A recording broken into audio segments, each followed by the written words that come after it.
अस्सलाम वालेकुम, खुशामदीद हमारे चैनल पे।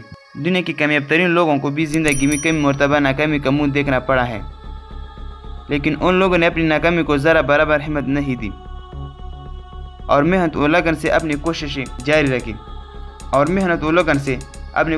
रखें। आखिरकार ये लोग दुनिया के कामयाब तरीन लोग साबित हुए। कई ऐसे लोग जिसके पास पहनने के लिए कपड़ा और खाने की रोटी तक नहीं थी, दुनिया के अमीर तरीन लोगों में शुमार हुए।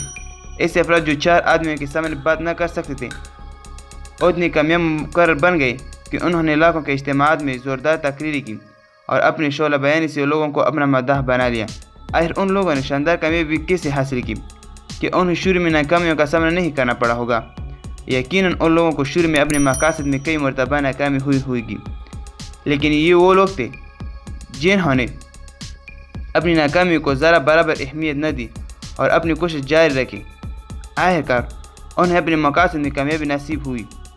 बाज़ लोग ये ख्वाहिश रखते हैं कि दूसरे उन्हें गैर मामूली शख्स तस्वर करें और उन्हें खास अहमियत दें। एक बचगाना ख्वाहिश है। गैर मामूली शख्स दिखाई देने की ख्वाहिश कभी पूरी नहीं हो सकती।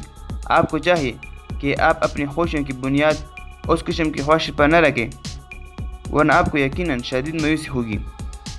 जब भी ज़िंदगी में हम नाकाम होते हैं तो इसकी वजह ये नहीं होती कि हम में कामयाबी हासिल करने की सलाहियत नहीं, बल्कि उसकी वजह ये होती है कि हम अपने बारे में बहुत ज़्यादा बुलंद तस्वर रखते हैं। अक्सर लोग अपने बारे में एक सख्त मायार कायम कर लेते हैं जिस पर खुद उनका पूरा उतरना तो क्या किसी भी शख्स का पूरा उतरना मुश्किल होता है। अगर आप दूसरों के साथ खुलूस और मोहब्बत से पेश आते हैं फिर इस बात की हरगिज़ परवाह न करें कि लोग आपके बारे में क्या राय रखते हैं। याद रखें दोस्तों, अगर आपको ये अच्छी लगी तो प्लीज़ चैनल को सब्सक्राइब करें और ये वीडियो अपने दोस्तों के साथ ज़रूर शेयर करें।